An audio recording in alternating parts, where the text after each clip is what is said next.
கடைசி கிளைமேக்ஸில் பார்த்தீங்கன்னா கருப்பண்ணை வந்து இறங்கிட்டாரு தெளிவா. உள்ள ஃபுல்லாக உக்குரமாக ஆட்டத்தை ஆடி நிற்கிறாங்க. ஏன்னா கிளைமேக்ஸ் அப்படி இருக்குது தெளிவா. ஒரு பாட்டு ஐயோ இந்த மியூசிக் டைரக்டர் ஃபஸ்ட்டு படத்தை போட்ட போல ஆகுது. ஏதோ எப்பா ஒரு பாட்டு போட்டார், சாவட்டி சந்தாரட்டி சாவட்டி சந்தாரட்டி போட்டு எல்லாரையும் ஆட விட்டு மரலை விட்டார் தெளிவா. என்ன மாரி ஓட்டு ஆட்டம் தெளிவா. அப்படியே ஒய்ப்பு ஏறுது. அப்படியே இந்த படம் ஃபுல்லாக கருப்பண்ணன் தான். கருப்பண்ணை வந்து இறங்கி நம்மளுக்கு கருப்பண்ணை யார் தெரியுமா? நம்ம எல்லைக்கோட்டில் ஒரு தமிழ்நாட்டில் ஒரு கருப்பண்ணன் இருக்கார். இந்த படத்தை அதை மீன் பண்ணி தான். ஏன்னா தளபதிக்கு எடுத்த போல ஒரு படம் இது. ஏன்னா நம்ம நாட்டில் வந்து கோர்ட்டில் தெளிவா வாய்தா வாய்தா வாய்தா வாய்தா வாய்தா ஒரு பொண்ணை ரேப் பண்ணுறான். அவனுக்கு என்ன பண்ணுறான்? வாய்தா வாய்தா பா அவனு 50 வயசாகி செத்து போகிறான். அதுக்கப்புறம் அவனுக்கு தீர்ப்பு வந்தா என்ன வரலன்னா என்ன? அதை தான் இந்த படத்தில் சொல்ல வராங்க. இதுக்கப்புறம் வாய்தா யாருக்கும் கொடுக்காத.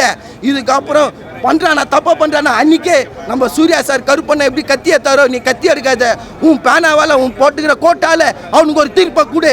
ஏன்னா இதுக்கப்புறம் வாய்தா கொடுக்காத அப்படின்னு இந்த படத்தில் சொல்கிறாங்க. இதுக்கப்புறம் இந்த படத்தை சிஎம் சார் பார்க்கணும். ஏன்னா கோர்ட்டில் வாய்தா போகிறதெல்லாம் இதுக்கப்புறம் ஸ்டாப் பண்ணுங்க. பாவம் எவ்வளோ கஷ்டப்படுவான். வாய்தா போகிற காசு அவன் அந்த காசை இது பண்ணிட்டு போயிடலாம் அப்படின்ற போல் ஆகுது. அதனால் இந்த படத்தில் சூப்பரான ஒரு மெசேஜ் கொடுத்துருக்காரு சூர்யா. நான் பார்த்தீங்கன்னா கம்பேக் தலைவா, கம்பேக். அதுதான் அது தெரியும். இது போல ஒரு எதிர்ப்பான ஒரு கூட்டம் இருக்கும்னு எனக்கு தெரியும். கங்குவான்ற படம் என்ன மாரி ஒரு படம், நல்ல படம். ஏன்னா ஒரு வாட்டியாச்சும் பார்க்கலாம். நிறைய பேருமா அதை பார்க்க கூட முடியாது. கத்துறாங்கன்ற ஏன் கத்துறாங்க? படம்னா கத்துவாங்க தெளிவா. கத்தா கேட்டால் சவுண்ட் இல்லைன்னுவீங்க, மியூசிக் சரியா இல்லைன்னு ஏதாவது ஒரு குத்தத்தை கண்டுபிடிப்பீங்க. ஏன்னா ஒரு மனுஷன் வளருத பாவம் தெளிவா. அவனும் எவ்வளோ கஷ்டப்படுவார். போட்டு மிதிக்கிறீங்க, நசுக்கிறீங்க. ஏன்னா நம்ம அஜித் அண்ணன் அவர் ஒரு ட்ராக்ல போயிட்டார், விஜய் அண்ணன் ஒரு ட்ராக்ல போயிட்டார். இப்போ நம்ம சினி ஃபீல்டை தூக்கி வைக்கிறது இவர் மட்டும்தான். பாவம் யூரியா நசுக்கி பிதுக்காதீங்க. ஏன்னா இந்த படத்தை நீங்கள் போய் பாருங்கள், கண்டிப்பாக பாருங்கள். பார்த்து இந்த படத்தை நல்லா இல்லைன்னா சொல்லுங்கள், உங்கள் காசு நானே திருப்பி தரேன். ஏன்னா அப்படியாப்பட்ட நடுவில் கொஞ்சம் லேக் இருக்கும். லேக் இல்லைனால நம்ம சொல்ல முடியாது, கொஞ்சம் லேக் இருக்கும். ஆனால் இருந்தாலும் கருப்பண்ணனே வந்து உக்கிரமான இந்த பாட்டுகளை டான்ஸ் ஆடிருக்கா போல். கண்டிப்பாக அந்த கிளைமேக்ஸ்லாம் வேறு லெவலு. நடுவில் விஜய் அண்ணன் லியோ வந்திருக்கோம் தெரியா, நம்ம சாண்டி மாஸ்டர் வந்திருப்பார், அதுவும் பர்ஃபெக்டாக இருக்கும். அதுக்கப்புறமா அஜித் அண்ணன் ரெஃபரன்ஸ் பேர் நேம் சொல்லுவாங்க, அதுவும் பட்டையை கீழ்ச்சிருக்கும். படம் ஃபுல்லாக வந்து அவர் என்ன தான் காமெடியாக இருந்தாலும் படத்தை எல்லோரும் சிந்திக்க வச்சுருக்காரு. நீங்கள் எல்லோரும் சிந்திக்கணும். ஏன்னா கடவுள் வந்து எப்பயுமே யாரும் குறையும் தீர்க்க மாட்டார். மனுஷனா உன் நண்பனுக்கு வந்து கஷ்டம்தான் நீ தான் போய் தீர்க்கணும், கடவுள் தீர்க்க மாட்டார். அதுதான் இந்த மெசேஜாக அவர் சொல்லியிருக்காரு. கடவுளே நம்பாத, மனுஷனா நீயும் நம்பு அப்படின்னு இந்த படத்தில் சொல்லியிருக்காரு. அருமை தலைவா, அருமை. ஐயோயோ எப்பா எப்பா எப்பா அவர் காரில் உட்காந்து அழுவார் தலைவா, அழுவார். ஆர்ஜே பாலாஜன் அழுவும் போது என் மனசு உடஞ்சிச்சு, சுக்குநூறா உடஞ்சி போயிடுச்சு. ஏன்னா ஒரு சினி ஃபீல்டில் இருக்கிறவங்க படம் நல்லா இல்லைன்னா அழுவலாம், படமே ரிலீஸ் ஆகலன்னு அழுகுறாரு தெளிவா. அவர் ஒரு கண்ணீருக்கும் இந்த படம் பதில் சொல்ல தெளிவா. அவர் நேற்று அழுத ஒவ்வொரு கண்ணீருக்கும் இந்த படம் பதில். ஏன்னா அது கூட ஒரு கூட்டம் தான் தெளிவா. பாவம் வசூலை முடைக்க நேற்று ரிலீஸ் ஆகிருந்தா அந்த 1000 கோடிக்கான வசூலுக்கு போயிருக்கோம். இப்போ அந்த ஒரு நாள் போயிடுச்சு. ஒரு நாள் எத்தனை கோடி மிஸ் ஆகும்னு யாராலையும் சொல்ல முடியாது. கண்டிப்பாக வந்து இதெல்லாம் எதுக்காக பண்ணுறாங்க, சூர்யா சார் எதுக்காக காலி பண்ணுறாங்கன்னே தெரியல. தயவு செஞ்சு உங்களை கையெடுத்து கேட்டுக்கிறேன், இதுக்கப்புறம் சூர்யா சாரை காலி பண்ணாதீங்க. ஏன்னா பாவம் நேற்று ஆர்ஜே பாலாஜன் அழுத கண்ணீர் காய்ச்சி இந்த படத்தை வந்து பாருங்கள், அவரை காலி பண்ணாதீங்க. ஏன்னா ஒருத்தவங்க காமெடியாக ஆர்ஜேவாக இருந்து காமெடியாக இருந்து ஒரு சினி ஃபீல்டுக்கு வந்து டைரக்ஷன் பண்ணுறாங்கன்னா இதை நீங்கள் பாராட்டணும். ஏன்னா நாளைக்கு நீங்களும் இது போல் இடத்துல நிற்பீங்க, அப்போ பாராட்ட நாங்கள் தான் வரணும்.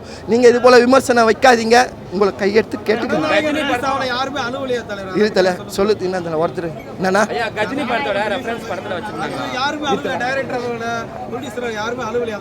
எதுனா ஜனநாயகம். ஆனால் விஜய் அழுவல, அது வந்து வரும். ஏன் தெரியுமா அழுவல?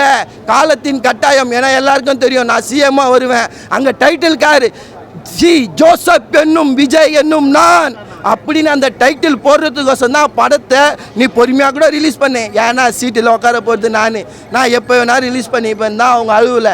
இது காலத்தின் கட்டாயம், அவங்களுக்கு எப்பயோ தெரியும் தலைவா. நம்ம ஏன்னா கூட்டத்தை பார்த்தியா தலைவா, யாராலும் பிரச்சாரத்துக்கு போவாங்க 10 பேர் 20 பேர் தான் இருப்பாங்க. ஆனால் இவர் கூட்டத்தை தானாக சேர்க்கலை, காசு கொடுத்து சேர்க்கலை, கூட்டம் அதுவாக தேடி வருது. எல்லாம் விஜய் என்றும் அவரோட ஃபேஸுக்கோசம் தலைவா. அவர் இல்லாமல் எதுவுமே இல்லை, அவருக்கு தெரியும். ஏன்னா காலத்தின் கட்டாயம் எல்லாமே அதுவே மாற்றி வரும். அதனால்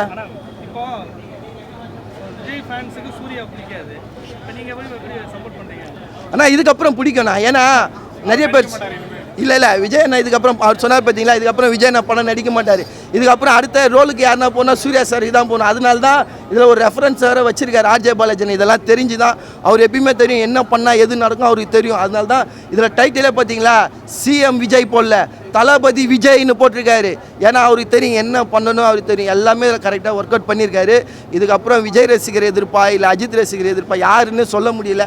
கண்டிப்பாக இதுக்கப்புறம் எல்லாருமே சூர்யா ரசிகராக ஆகிடுங்க. ஏன்னா சினி ஃபீல்டில் இதுக்கப்புறம் யாரும் இல்லை. யாருண்ணா எஸ்கே இருக்கார் அண்ணா? அப்படி இல்லைண்ணா, இருண்ணே சொல்கிறேண்ணே.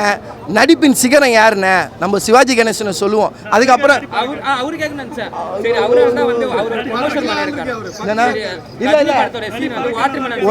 ஒரே ஒன்று சொல்லிடுண்ணே, இதை மட்டும் நீங்கள் போட்டுருங்க. அவர் எதுக்குமா வந்தார்? அவர் வாட்டர்மெலன் சார் எதுக்கு? இருண்ணா நான் சொல்லிடுறேன் சொல்ல விடுண்ணே. காலையிலேருந்து வந்து நான் இந்த படத்தில் நடிச்சிருக்கேன்.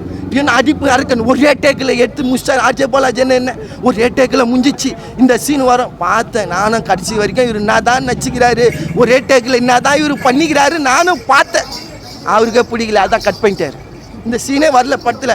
பாவம் அவர் எதிர்பார்த்துருப்பாரு இந்த படத்தில் நம்ம எப்படியாச்சும் வருவோன்னு எதிர்பார்த்தாரு. பாவம் அவரை வைக்கல. அவர் வைக்காதது அவரோட கஷ்டம். ஆனால் வன்மத்தெல்லாம் இல்லை, அது தப்பு தலை. வன்மலாம் இல்லை, சீனு பிடிச்சிருக்காது தலைவா. இப்போ அவங்க வந்து எஃபெக்ட் எடுத்து பண்ணுறாங்க. எஃபெக்ட் எடுத்து பண்ணும்போது ஒரே டேக்கில் இவர் நச்சன்ற ஒரே டேக்கில் என்ன பண்ணியிருப்பாரு? இது ஒரே டேக்கில் பண்ணால் பிடிக்குமா சொல்லுங்கள்? பிடிக்குமா? பிடிக்காது. அதனால் அவர் பார்த்துருப்பாரு, சீனை அப்படி கட் பண்ணி போடுவார். ஏன்னா நானும் 4-5 படம் நச்சேன், என்னையும் அப்படி தான் கட் பண்ணி தூக்கி போட்டாங்க. அதனால் அதெல்லாம் நம்ம கண்டுக்கூடாது தலைவா. அது போல் பாவம் மனுஷன் இப்போ எவ்வளோ பாதிப்பு தெரியுமா? இன்னைக்கு ஃபுல்லாக அவர் தூங்க மாட்டார். நான் நடித்த சீனு வரலையே, அதான் தலைவா நான் நடித்த சீனு வரலையேன்னு இப்போ ஃபீல் பண்ணுவார். இப்போ அவர் படத்துக்கு எதிர்ப்பு தெரிவிப்பார். படம் நல்லா இல்லை அடிப்பு அரக்கு. நான் நடித்த ஒரு சீன் வரலன்னு படம் நல்லா இல்லைன்னு சொல்லுவார்.